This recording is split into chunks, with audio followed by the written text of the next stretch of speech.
Welcome back, everybody. We are the Honolulu Blues Show. As always, I'm your host, Adam Stark. We got Nick and Julius, and we are back in action. We took a little 1 week bye week as the Lions did because who wants to talk about that Eagles game? I mean, we'll touch on a tad bit, but all in all, it's been a pretty eventful, newsful kind of Lions week this week. We've been kind of in the news a lot, and I think most of it is because we had that number one waiver claim. But boys, what is going on? How are you feeling? Are you excited to watch Cade Cunningham dominate Jalen Green tonight? Let's go! I am ecstatic for that. Oh man, we gotta make sure it's starting. Someone put it on quick. Let's go, boys. I can't wait to watch Cade Cunningham dominate Jalen Green and the Rockets. I love watching the Pistons lately and the Wings. Let me just say, I've been watching the Pistons and the Wings heavy. Yes, I'm down in Texas, but I do get the game passes because, got to do it. But they're really exciting young teams, both of them, and it gets my mind away from You have to. You got to find something to distract you from the winless Lions. And I've picked up knitting, anything to get you away from the Lions. Bird watching lately has been quite interesting. All of it. Yes. But man, at least we have some good things going on in Detroit. I like your little cat appearance there, Nick. Was that Princess Leia? Princess Ray. Yeah. Princess Ray. I always call it Leia because that's like the only princess I know in Star Wars. But a cutie nonetheless. But yeah, the Red Wings, they are looking good. And honestly, I'm thinking the Lions are like taking all the suckness out of Detroit, bringing it amongst themselves to allow the Red Wings, the Tigers, and the Pistons to flourish. Because the Lions know they're just a terrible, terrible team, aren't going to win anytime soon. So why not sacrifice and allow the other Detroit teams to have some success? I mean, that's what we got to do. We're starved in Detroit. We are starved. I'm talking about, I remember as a kid, and I remember the Pistons dominating the early thousands, and I remember the Wings, longest playoff streak in North American sports, and the Tigers were good there for about 10 years, and we're kind of spoiled. But even the Lions went to the playoffs a couple times with Stafford. It wasn't that bad, but it's been bad the last couple years, and this year puts a cherry on top because of Jared Goff and the 0-8 Lions. Yes, that is certainly a nice old stinky cherry, actually, on top. But nonetheless, cherry on top. Lions, we were splashing around in the news. We had probably the biggest one was the OBJ talk. And before we talk into the player we actually did end up claiming, what were some of your guys' thoughts on OBJ? Did you want him? I know the money was kind of weird, and it was realistically, we probably couldn't afford him. But if there was an instance where the Lions could afford it, Dan Campbell was open-minded to it, and it kind of just came down to like a coin flip type situation, would you guys have been okay with OBJ joining the Lions, or did you not want any part of that drama dilemma going on? I want to buck the trend of like the Lions not being like a team to take chances on players who may or may not have red flags. Like I want to be the New England Patriots of the old, where we take in a Randy Moss. Like I would have loved for us to grab OBJ, bring him here. God knows we need wide receiver depth. I mean, obviously we'll talk about another addition that we made instead. But for OBJ, I wouldn't have been opposed if we were spending money this year. Like we would say we had $7.5 million in cap, and we would have had to spend that this year.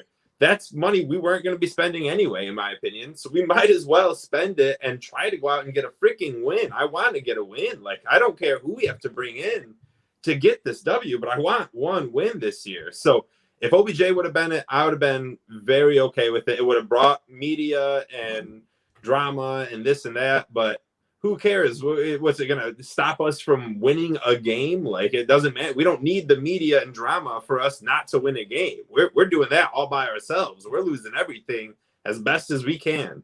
So bringing Odell wouldn't have hurt me or the Lions in any way, shape, or form in that nature, in my opinion. He's a cancer to a locker room. whatever. Our whole team is cancered right now with 0 wins. Like it wouldn't have mattered. I would have been very okay with it. I would have been okay with the having him for the next couple of years. I think his contract is like 2 years. I don't know exactly how long he would be on the team, but just for the fact of this year and having OBJ, and if we had the money, I'd have been fine claiming him. Yeah, it was an interesting situation in which, he was a playmaker in the past, but he didn't work out well with a sub quarterback in Baker. So it's like, I don't know, would he work out with Goff? And I think he could have sometimes, but I definitely think Goff would have pissed him off a bit with some overthrows and missed throws that Baker was giving him. So, Julius, would you have been on board with OBJ? Julius, muted. Oh, the suspense. Listen, I got to test you and the audience out. We just can't be boring and talking all the time. Sometimes we need silence to wake everybody up. But anyways, no, I would not have been okay with OBJ coming to the Lions. I am not a fan of Odell Beckham Jr. I believe his personality negates his football skills, which are great. The guy has world-class athleticism, and he's shown a tendency to get open. But the Lions don't need OBJ. There's a guy named Josh Reynolds who just got waived. He has familiarity with Goff. He's one of Goff's favorite targets with the Rams. He's big. He's fast. He's like a poor man's Megatron at times, really. He's just been inconsistent and has some injury concerns that kind of limited his production. I know that's saying a lot, a poor man's Megatron, but he's big. I mean, he's tall, he's fast, and he can make some plays. That's what I meant by that. But OBJ would complain about being on the Lions, all right? That's what he'd do. He'd be like, I don't want to be here. The Lions suck. I wish they didn't pick me up off waivers. And the Lions knew that. OBJ knew that. They already came out with the rumor he was going to piss any losing team off that picked him up off waivers. I'm glad the Lions didn't go through all that stink. We don't need that any more stink to this team as it already is. I'll take Josh Reynolds, though. Well, let me bring this up. Yeah, we did end up getting Josh Reynolds, and I'll get to that. But if Dan Campbell were to go out and get OBJ and he blows up the locker room, is just completely making things somehow worse than what they already are.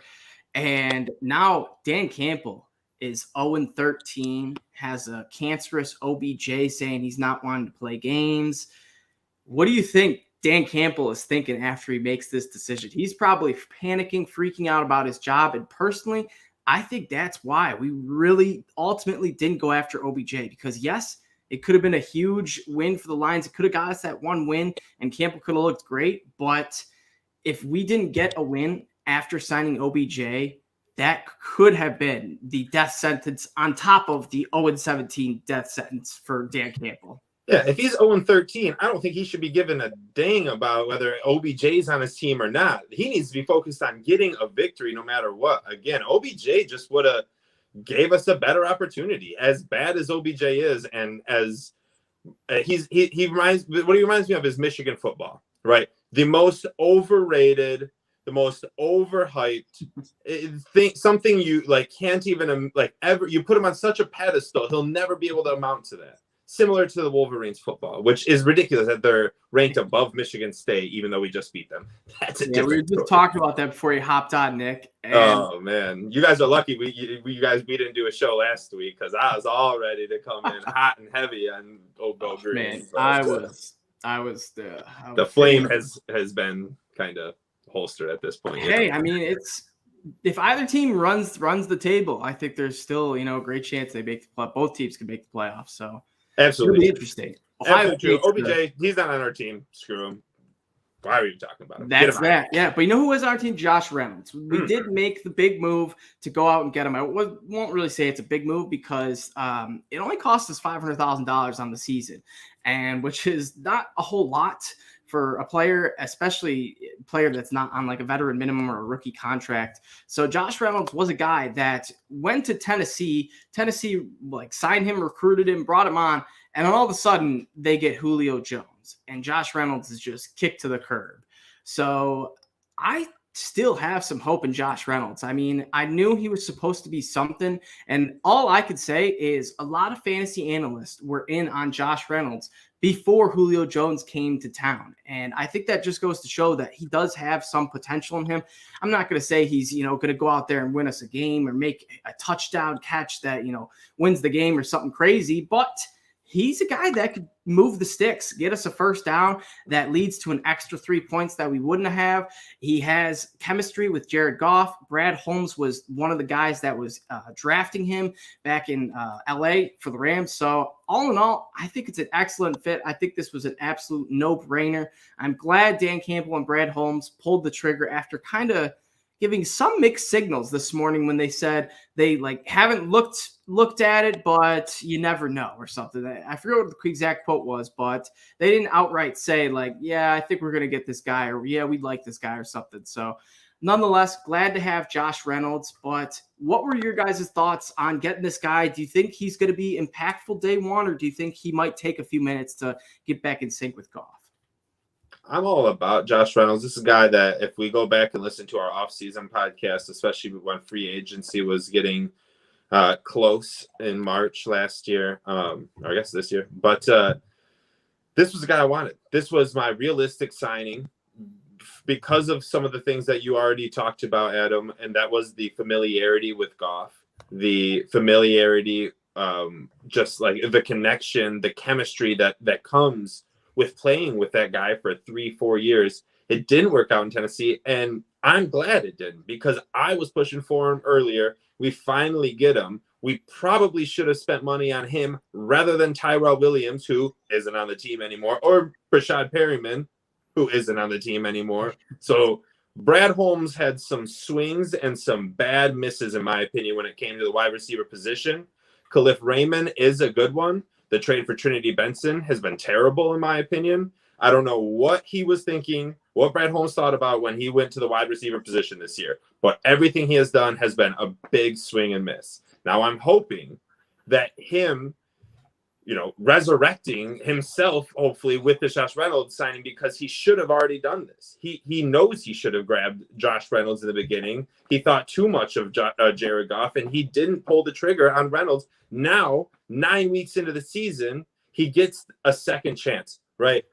The Avengers go back in time. We spin it back, and we're here again, and now you have this opportunity to get him, and we pull the trigger, and we go for the head, and we get Josh Reynolds. I expect him to be starting and playing or starting this week or next week. He needs to get right in, have him run us. Anyone who's ever played Madden can run a couple routes in the NFL. I know it. You got to be an NFL caliber wide receiver to actually get through, but we all know what route there's. Goff would be like, bro, just run a goddamn post and I will hit you. I know what we're going to do. So I'm all about this. I think this is really good. This is good for Reynolds, good for Goff, good for our offense, good for the Lions. But I think this is a big, it's not going to be talked about, but it really should be a big statement for Brad Holmes, because right now he has done nothing to show me that he knows what he's doing when it comes to signing wide receiver position. Not a single thing. So this is big for me. And I will say Brad Holmes has had some misses, but more or less they were kind of not dart throws, but they weren't, solid players. Why aren't you throwing dart throws on Josh Reynolds, who has chemistry with your quarterback, who's 25 years old? And why are you throwing dart throws on 33-year-old Tyrell Williams? That's like throwing a dart with your eyes closed behind your back after 10 straight shots of tequila. That's not a dart throw. That's just ignorant. That's not smart, in my opinion. But that's just me. I'm ranting. Go on, Julius, Adam. I mean, Brad Holmes thought that Tyrell Williams could get his shot at being a number one, because Tyrell Williams was a very good injury-prone wide receiver too in the league for 5-6 years with Oakland and other teams he played on. But he thought that he could, the Chargers. He thought he thought that Tyrell Williams will take a step as the number one receiver for a cheap contract. Maybe he had his plans more set on year two. Rashad Perryman isn't even in the league anymore. Amon-Ra St. Brown is hit or miss, more miss than hit. And Khalif Raymond he should be a starting slot receiver with a good quarterback. He'd be killing it because he's been killing it with the Lions for what it's worth. But even he's inconsistent. Josh Reynolds, I agree with you, Nick. Is Brad Holmes' way of kind of mending the wide receiver situation? Because it's a joke. Like everybody talks ish about the Lions. The first thing they say about the Lions is, "Oh, y'all wide receiver room is like a Mountain West team. Like it's just that bad. Like it's horrible. Like you look at the depth chart, nobody even knows who the receivers' names on our team. Trinity Benson, I didn't even know who he was. I swear to God, I did not know who he was. So we traded 2 draft picks this year for him. Well, Brad Holmes thought he was the smartest guy in the room. He thought that Trinity Benson. We are getting a pick back for Benson on we are getting it was kind of a wash, should have said. Kind of we did give up like a 7th round or something like that. But. Yeah, it was. I think we traded a 6th round. We traded a 5th and a 7th, got a 6th back, and I believe we're also getting a compensatory like 6th or 5th round pick for it. So I mean, it's not a bad trade. Trinity Benson, it's low risk. It's a low risk trade. Low risk, yeah. I like the shot, just to spice it up because I know for sure Matt Patricia or Bob Quinn weren't making a deep dart throw like Josh Reynolds is a deep ball.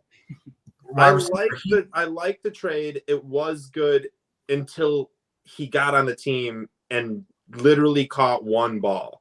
Then I don't even care. It's not good. Like, it's just not good. I don't care if it was a wash and it was a good try and we like him. We want to give him the chance. Ooh, he's a Campbell type player. Screw that.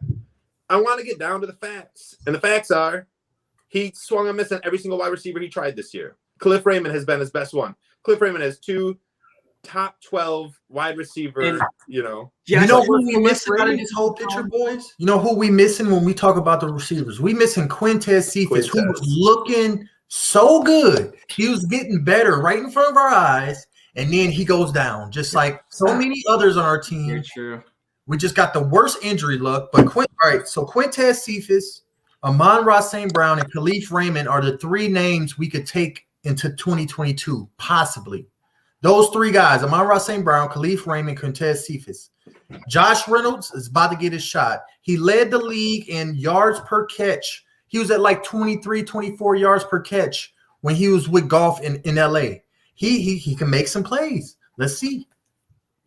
I hope so. And he's coming from the Titans, in which Khalif Raymond came from the Titans. So you never know. Maybe something's there. And then, Nick, just to touch back in on why Brad Holmes probably didn't get Josh Reynolds in free agency, and that's because it only took 4 days from when we got Jared Goff for Josh Reynolds to go sign with the Titans. So I don't think Brad Holmes really had a chance to talk to him to get his contract offered. And I think Reynolds found a nice spot in Tennessee, realized he could be that number 2 to A.J. Brown, went there, not knowing Julio Jones would come in. But now we got Reynolds. And then one other thing I'm really excited about Josh Reynolds is the fact he asked for his release on a Super Bowl contending team. Maybe not without Derrick Henry, but the Titans are at least a playoff team, and he asked for his release. When you ask for your release, you know you're either going to get claimed by a very bad team or you're going to be able to choose your destination and not get as much money. So I honestly think Josh Reynolds had a plan in mind, knowing I need play time. I need to show myself off. The Lions and Brad Holmes, the guy I'm familiar with, have the number 1 claim. Can't imagine them not taking me.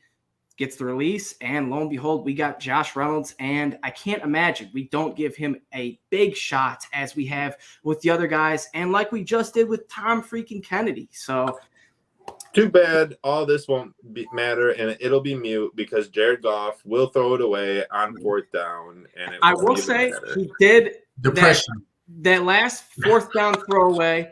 It wasn't intentional, he said. He said it was a physical mistake, not a mental error, which I'm a little okay with because I get the ball could have slipped, but still, a throwaway at 4th down is a throwaway at 4th down. He's done lost his mind on like a few of those 4th downs this season. I just saw him just forget that he's alive on the field and do something stupid.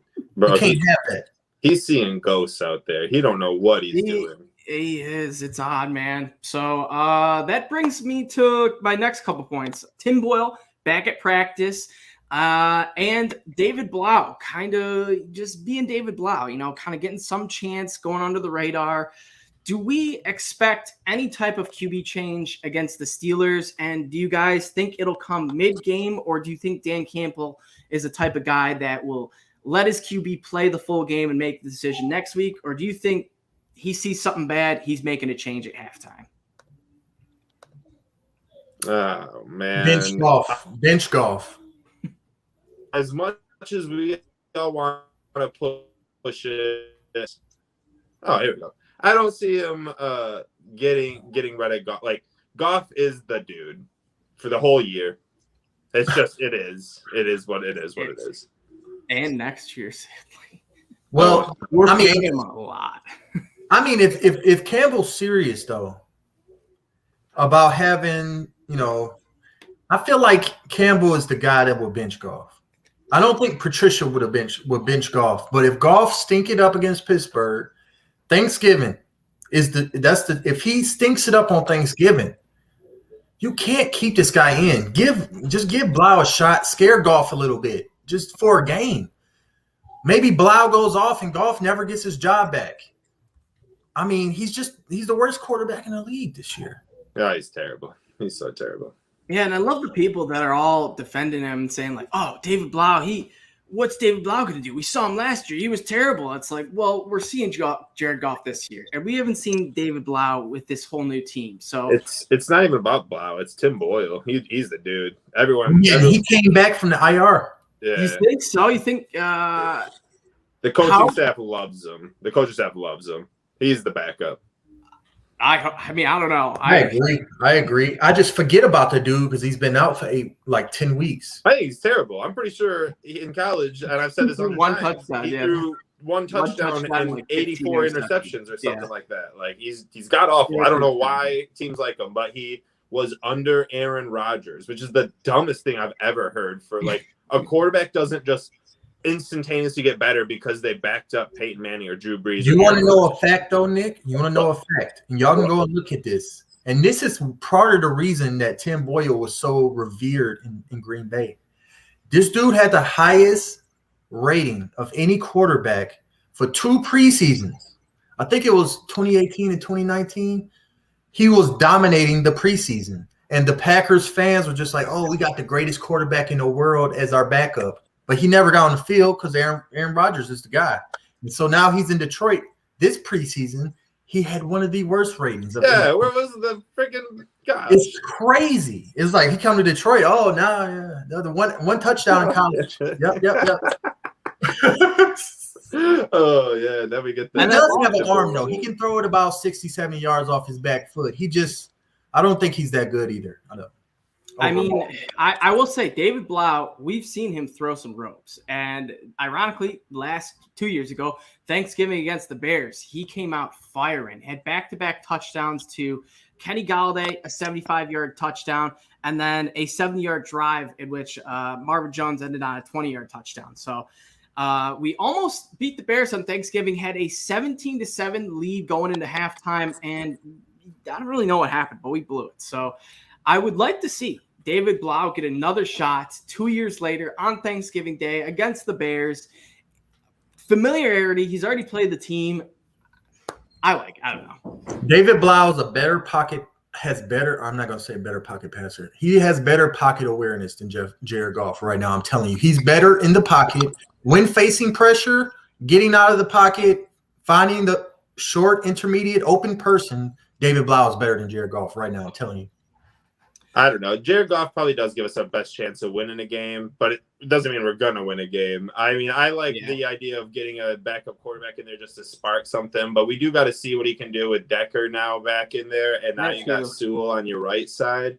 So hopefully the offensive line kind of shores up a little. I mean, I know Evan Brown had a really bad game against Philly after we talked him a ton up the week before, but as long as we'll see what he can do with Decker back. I mean, he's got to remember too, Decker is one of the best left tackles in the entire NFL. And now you're putting Sewell over at the right tackle, and Campbell was so excited to say he's not missing a beat. So I mean, we'll see. I do think Goff is our best chance. I think, Julius, you're right. Thanksgiving is pretty much the deadline. Yeah, that I do agree. I think we did kind of come to it on the bye week in which maybe it would happen, but now that we did get a little bit healthier, and if Decker comes out, starts, I think that's going to give some confidence to Goff too, in which he'll know he's got his left tackle back and he's not going to have to worry about getting pummeled from behind. And as we know, Jared Goff has no internal clock of pass rush, pocket collapsing, whatever. So as long as we could keep him protected, which we kind of did in the first couple games when we were healthy and kind of before the Lions really took a turn for the worst, he did put up points. It was just the defense that looked atrocious. And now, granted, the defense is still not looking the best. We are getting a couple guys back. We are getting Ifeatu, Melifonwu back too. So that's nice. The cornerbacks are still pretty depleted, but all in all, I think we're starting to trend a little bit upward with Jared Goff and this team. So I do think that when everyone's healthy, I think Goff gives us the best chance to win. But right now, I don't know. I'm not saying I don't think he can, but we'll see. But moving on, let's talk some Detroit Lions grades. We're going to talk quarterback, running back, wide receiver, tight end, offensive line, defense, and special teams. So, boys, obviously we know Jared Goff has not been the best, but can you outright say he's been the worst of the worst and an F? No. Okay. I give him a D-. D-, that's what I'm kind of feeling too. Because there are little pieces in which, that Vikings game, that Ravens game, he could have won those, You could blame it on the defense, allowing that prevent defense. You could blame it on Aaron Glenn, whoever. So I will say Goff had that going for him. And yeah, I think a D- D is pretty fair. I don't think he's been like Nathan Peterman bad, where you're just like, how is this guy even on the mind-blowing bad? But he's been bad. he for a minute he was getting pretty unlucky. Some really unlucky turnovers. Some pretty off face masks. Rain in Green Bay. There was a lot that and then some susceptible play calling. I don't know if I agree with, but he has been really bad in clutch times. But he's been pretty decent in some times where we needed him, just to continue a game, to keep us somewhat alive in a game. Last week we're down 17-0 to Philly right before halftime. He drives us right down to the 4-yard line. Could have got a field goal, could have been 17-3 going into halftime, and 2 touchdowns is a lot easier than 17 points. So, but obviously Anthony Lynn or Dan Campbell decided to go for it, as we do, and we didn't get it, as we do. It's Goff isn't great, but he's not the worst quarterback in the NFL. He's not the worst quarterback in the NFL right now. Out of all starting quarterbacks, there's other quarterbacks that. All right, if we could swap for the rest of the season, Jared Goff for Mike White, would you guys do it? No. I don't know.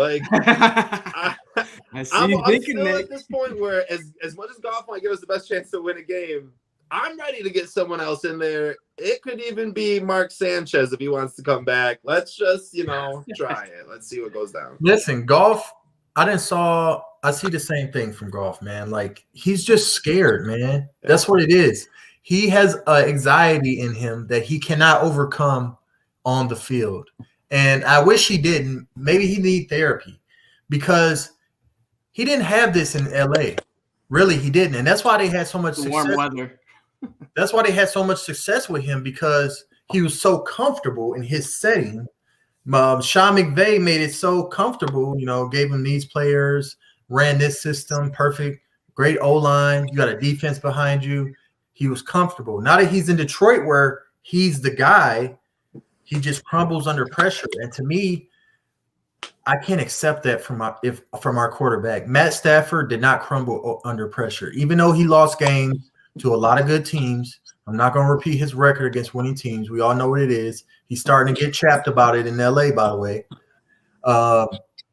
He didn't crumble under pressure. He arrived and he thrived in those moments. And that's what you need from your quarterback if you're going to have a shot at winning any game. So Jared Goff, he overthrows open receivers. I cannot stand that. I cannot stand that when somebody's open. There's a couple fourth downs in the season. We talk about them going on fourth downs. I remember 2 fourth downs. I believe one was against the Ravens, if I'm not mistaken, where he just straight overthrew the receiver. It was open. We would have got it. We would have won. But he overthrew him on the sideline, out routes, post routes, overthrowing. A second too late in his head, like you said, Adam, on his release. Oh, he's open. Oh, too late. He's not open no more. You still gonna throw the ball, picked off. You can't have that stuff. He may not be the worst starting quarterback in the league, but he's bottom 5 easily. Oh yeah. Maybe even bottom 3. Oh yeah. Yeah, and honestly, I don't mind putting David Blau in or Tim Boyle in, maybe even Mike White. But the fact that Jared Goff had so much success in LA and now he's doing this in Detroit, it's just very frustrating. It's very frustrating. Hopefully it's not telling of the coaches. I don't think so. Like I said, it's a mental thing in Jared Goff himself. I'm very okay with putting all the blame on Jared Goff and just putting our coaches on a pedestal and saying they can't do anything wrong. Don't blame the coaches. They're perfect. They're innocent. It's all Jared Goff. No, it's not. I understand where you will come from that. You got to look at the coaches too. Maybe they could have brought it out of him better. Maybe they could have made him more comfortable. Maybe. But I just think this is a personal thing. We got to draft a quarterback this year. Has to. I think it's some or sign a free agent or somebody. We need another guy. Are there any quarterback free agents that are worthwhile? No, but I wouldn't be surprised if some quarterbacks got the boot fast, as in Aaron Rodgers. Jacoby Brissett, what? I mean, what are we talking? You know what I mean? What are the? We're not going to get a free agent quarterback. Taysom Hill, Trevor Siemian, Marcus Mariota, maybe. No, we need to draft one specifically in that second or third draft pick. That late first, early second. The Detroit Lions will draft a quarterback with the first overall pick this year. First overall. Mm-hmm. No. Nick Faber going live, reporting live. Honolulu Blues. Nick Faber. First overall pick will be a quarterback. And I don't want it to be. Don't get me wrong. Don't twist my words into me saying this is exactly what I want. But I 100% guarantee. You believe it's going to happen. Do you know why we're not going to draft a quarterback? Because Brad Holmes did it already with Jared Goff, and he's having nightmares, wishing I didn't draft this guy. I could still be in LA, or maybe not. I could still be in Detroit, but have a different quarterback or whatever. I don't know. But all in all, I know Brad Holmes is still thinking about what else he could have done at number 1. I'm sure he thought, if I had a different quarterback in that 2018 Super Bowl and had taken someone else at number 1, would we have been able to beat Tom Brady? I don't know. But speaking of what if, real quick, I have to ask you guys this because I was thinking about it watching the Cowboys game. This year's Defensive Rookie of the Year is going to be Micah Parsons. It's just is. He's a beast. Oh, yeah.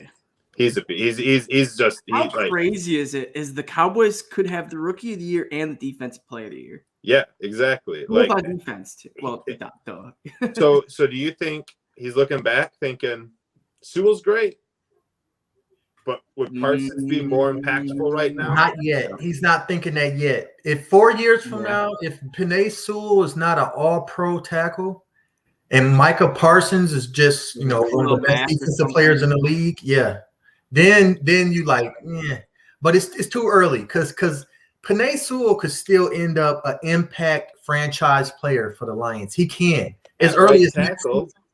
At right tackle, Taylor Decker's on our team for the next 4 years. We just drafted a left tackle to play right tackle for 4 years. It doesn't matter if he develops into an all-pro tackle. Yeah. You cannot look back and say that was a mistake, no matter who it was. Even if Micah Parsons is one of the best defensive players in the league. As long as Penei Sewell is one of the best offensive linemen in the league in the next 1 to 2, 3 years, I mean, if we have Micah Parsons on our team and not Penei Sewell this year, do we have 1 win yet this season or no? No.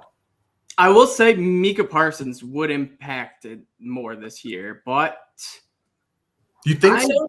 I won't say no for sure because we've had a couple games where we've been beaten in the last minute.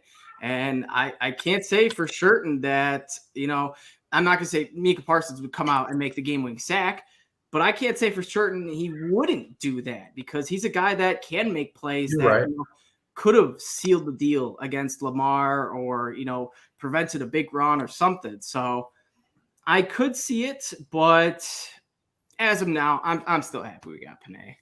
I am too, because the less you hear about an offensive lineman, the better he's doing.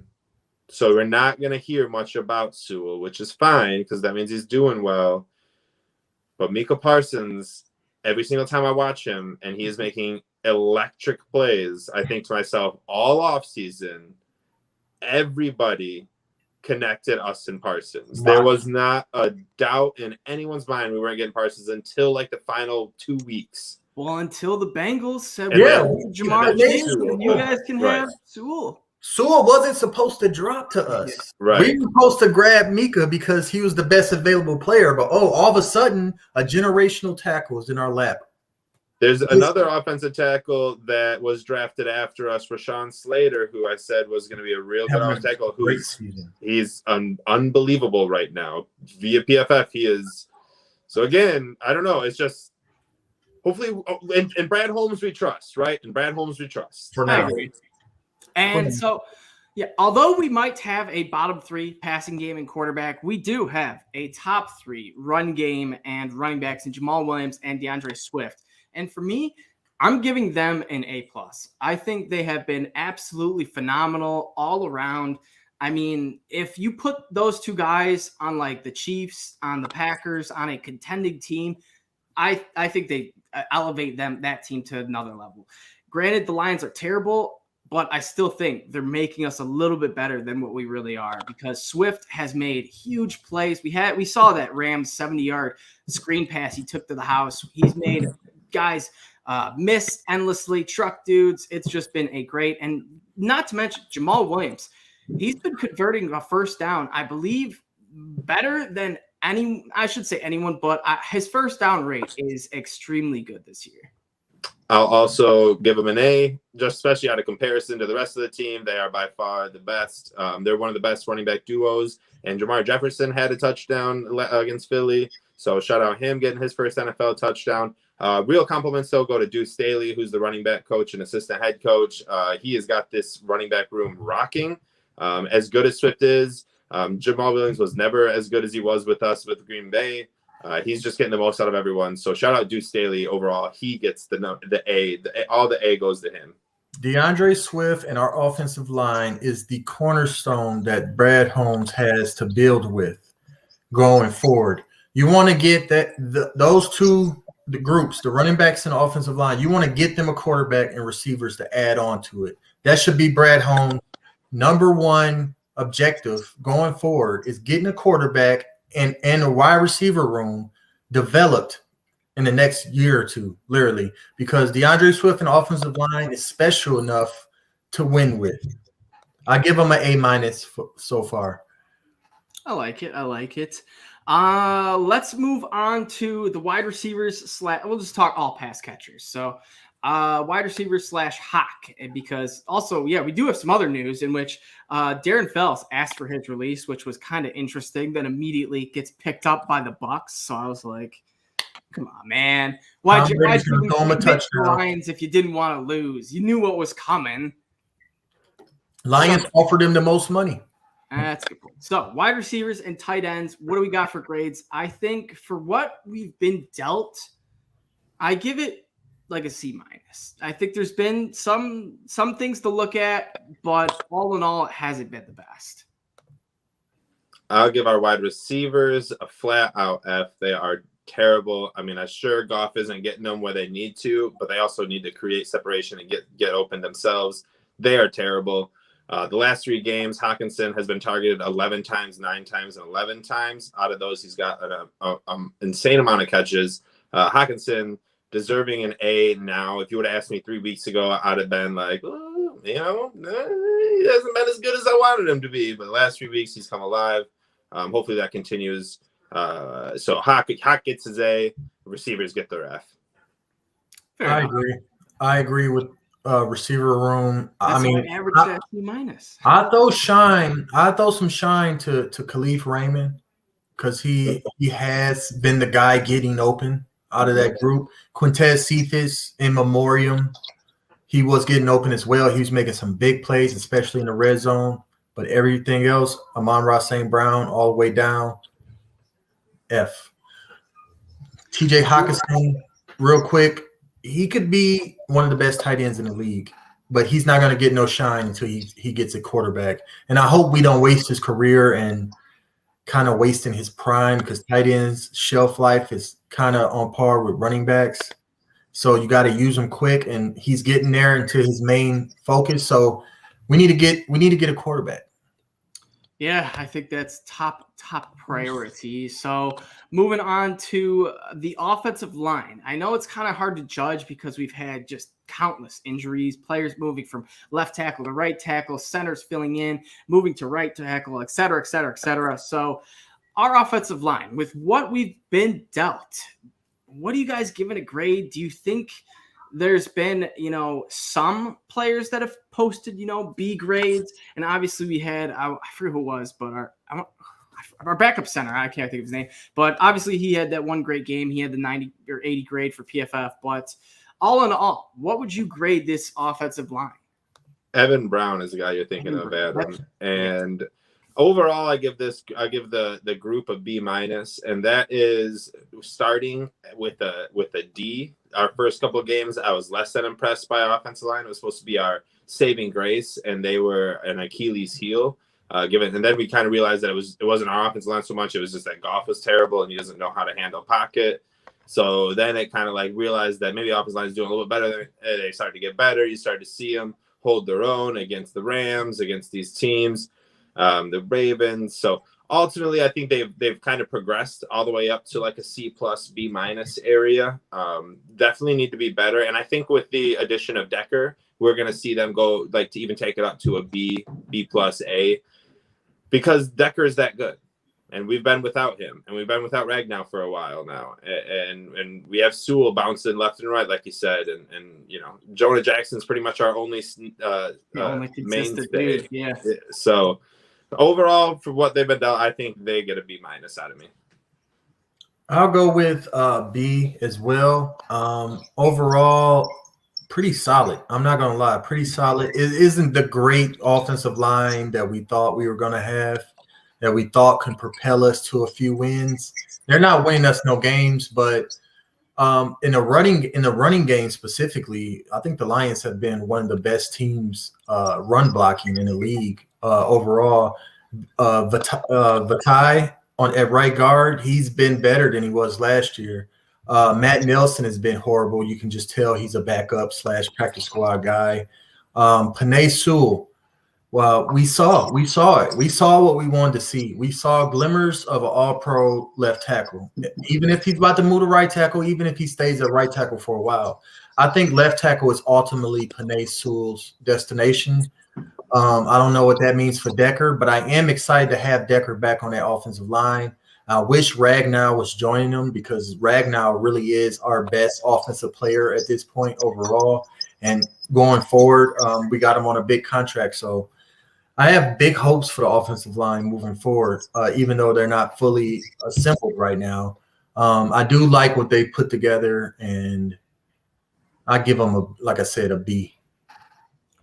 Yeah, I think, with what we've been dealt, it's been pretty solid. So obviously, Goff, he hasn't been sacked the most, and there's other teams that are a little bit healthier than the Lions. So we aren't doing, as bad as it could be. So that's good. But while we're talking about grades, Julius, I would be remiss if I did not bring up the raving Bears fans who are just drooling at the mouth because Justin Fields posted a 90 PFF rating, and they're going crazy saying they've found the Messiah. He's the real deal. But you know who else posted a 90 PFF grade not just 3 years ago?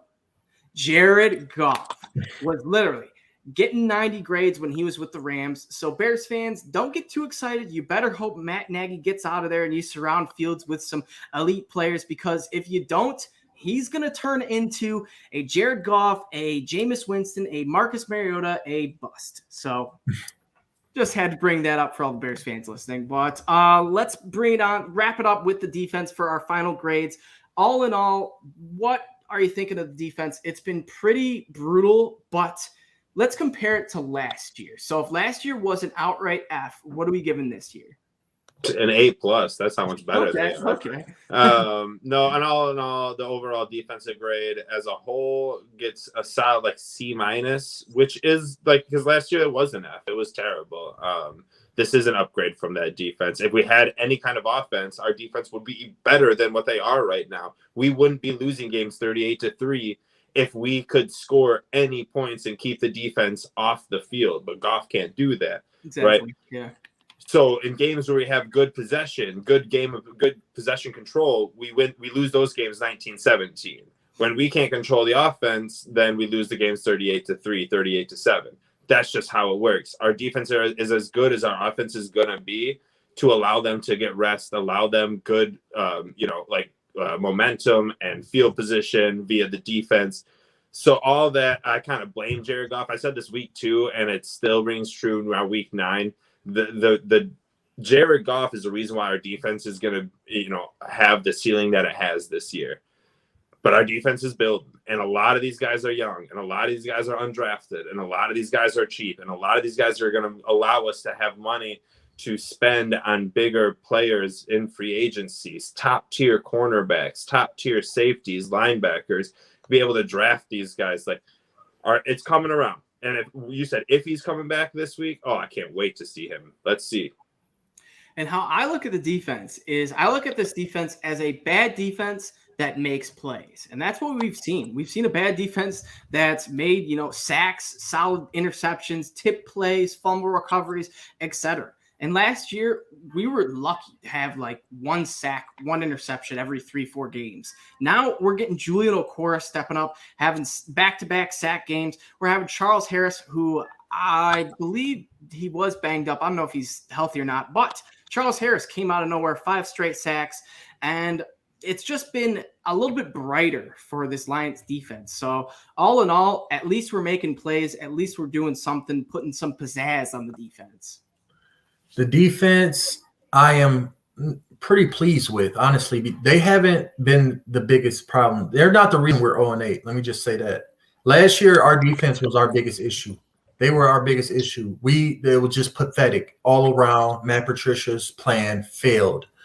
This year, I see what they're doing. They got these pieces in place, and they're trying to see how those pieces move. The Julian Okwaras, the Levi Orzaworkis and Alan McNeils, the Derek Barnes, even a Jalen Reeves-Maben. If he is about to come back, we'll see if he can continue. He looked pretty strong early in the season. I'm interested to see what he does. You got Tracy Walker has ascended. He could maybe be a piece we take forward into now, and you can see the pieces that need to be left behind. It's pretty clear, and so it's just fun watching that work because you know that teams are going to take advantage of it. But like you said, Adam, you're going to see the ones that shine, the Julian Okwaras, the Iffies, the Derek Barnes. You're going to see them make plays and grow. That's all you could ask for. So overall, I get a defense. Honestly, I give them a C+ because they've done well enough to win. It's our offense that's pathetic. They get a passing grade. They have been passable. You know what I mean? Yeah. Watchable. Yeah. Mm-hmm.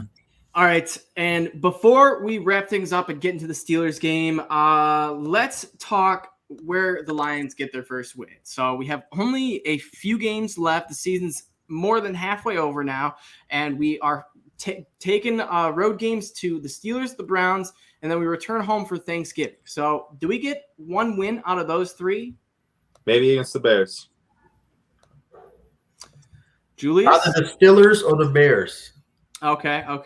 All right. So if we don't get a win out of there, the next 5 games we have the Broncos, who all of a sudden are good again when they trade Von Miller. The Cardinals, who I just don't see us beating them this year. The Falcons, who I think that could be one of our best shots. The Seahawks, who are going to be desperate to get a wild card win. And the Packers to top it all off, who will probably trounce us with Aaron Rodgers trying to get that first bye. So out of all those games, are we agreeing that the Falcons and the Bears are the 2 that we can get? Got to get one of those. I say even the Steelers, their offense is anemic. Yeah. If our defense bends and doesn't break and we somehow score, we could beat the Steelers. If I will it's in say, Ford Field and Big Ben has to play on the road, there's a chance we can beat the Steelers. But because it's in Heinz Field, there ain't no shot in hell we're winning this game. That defense is nasty too. TJ Watt is gonna eat Jared Goff alive. Not if Taylor Decker has something to say. What if the Lions are the team to break their sack streak? Man. Oh man. Or not just the sack streak. How about their 4-game winning streak? The Steelers won, because the Steelers, they started off. They somehow upset the Bills and were looking like the Steelers of normal. And then they went on a 2-game or 3-game slide, went 1-3, and now all of a sudden they're back to 5-3, 4 in a row. Lions have lost 8 in a row, but the Steelers have been banged up quite a bit. They are likely looking to be without Chase Claypool. He did have good news on his injury. It's not going to be season ending, but I can't imagine him playing on a short week this week. And speaking of that short week, I think that could play a hand too. I know it's only Monday to Sunday and not Thursday to Sunday, or I don't know if that makes sense, but Monday to Sunday, regardless, it's a short week and the Lions are coming off bye. So I don't know how much that plays into effect. I would love to. I honestly may try to look into the numbers, see if there is any, to look back and see how teams do after a bye facing a team on a short week. So I think that is going for us. But all in all, what do you guys think we need to do to get it done here? We have to stop Najee Harris. I don't care about Big Ben. Yeah. I don't care about Chase Claypool playing or not playing, Deontay Johnson, none of that. Pat Freiermuth, the Muth. I don't care about any of that. I just hope to God Eric Ebron doesn't outscore the Lions, kind of like Darius Slay had the same amount of points as Lions last week. We all know Ebron catching a touchdown this game. That's for dang sure. He's an automatic touchdown start for fantasy football. But if Najee Harris gets anything less than 30 fantasy points, less than 120 rushing yards, and 70 receiving yards, I'll be happy, because he's about to we're about to see why Najee was a first-round draft pick up close and personal, and it's going to be dirty. If the Steelers were at home, if the Lions were at home, I might pick them to win. The Steelers right now have a bottom 10 offensive line. Overall, their offense is producing, I think, barely enough points. I believe like 21 points per game to be, a winning margin. I just don't see us scoring on the road against that defense. I don't. As long as Jared Goff, I have no belief in Jared Goff, and that makes it hard for me to pick the Lions to win. In a harsh environment, I'm sure the Steelers would generate enough points to win that game. Are we doing scores? I mean, yeah, I know you got to run, Julius. So we will. Give me your prediction. Steelers 24, Lions 10. And I could say no. Steelers 24, Lions 3. I have no belief in Goff. 24-3. I could see it getting ugly too, but I could also see Big Ben throwing 3 interceptions and completely imploding and showing off that noodle arm he has. But for me, I think the Steelers get a big old butt whooping. I think Najee has a great game, has an awesome post-game speech like he did last week. And I'm going to say 31-20 Steelers. You're crazy if you think we're scoring 20 points. Detroit. The over-under is 42, so I probably am a little high. Yeah, there's Chicago shouldn't have scored more than 13 points against them, except they had a muffed kick, and then a bunch of different other things obviously happened. Which, by the way, the refs for them, even I hate the Bears, but dude, the refs, they need to. How funny was that though? This dude backed up. I mean, that's a Lions play. Could happen to us. It will happen. I guarantee in the next 5 years, a referee backs up into our play and then calls us for a penalty for running into the freaking ref. Pittsburgh Steelers 30. Detroit Lions 9. 39. I like it. Listen, our only chance is Ben imploding. That's our only chance at winning this game. Like you said, Ben throws 3 picks. We get a pick 6. We get a fumble TD. Our defense scores. That's our only chance. Only chance of this game is if, Sunday breakfast for the Pittsburgh Steelers Someone puts a little poison in there. Someone gives them Nothing to kill them, but just a little make them mom sick. spaghetti sent over from Detroit. Yes, we'll send over mom spaghetti. They won't be able to play. We'll win the game. That's the only way we can win the game. All right, Lions. Last question. Lions are +9. Do we at least cover this game? No, Possibly not.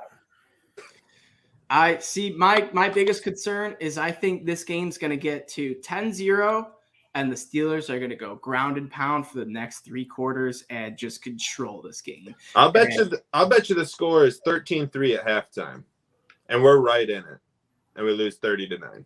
That's very much possible. Very much. I could see it, sadly. But that is all we have for tonight's show. As always, you can check us out on Twitter at the Honolulu Blues _. You can check out me on Twitter at EverydayFFB. Check out Nick on Twitter at NickFaberNFL. Check out Julius on Twitter at The Fifth Top. We will be back next Tuesday. This week was just a little weird, had some complications, some adjustments, but we'll be back as usual on Tuesday with Princess Ray, as always. And we are out of here. I don't know. You guys got any last comments, thoughts? Shout out. Happy Veterans Day, all the veterans. Thank you for your service. Representing, salute the service, America. I hope everybody has a great Veterans Day. Go Lions. Yes, sir. Go Lions, baby. And go Pistons, too. Cade Cunningham already off to a good start. Let's go Red Wings. 3 wins in a row. Second Wings. place. Go Wings. It's a fun time to be a not Detroit Lions fan, but a Detroit sports fan. That's right. Tigers going to kill it this year, too. Never know. Great show, fellas. Thanks, everybody, for listening. And as always, go Lions. Go Lions.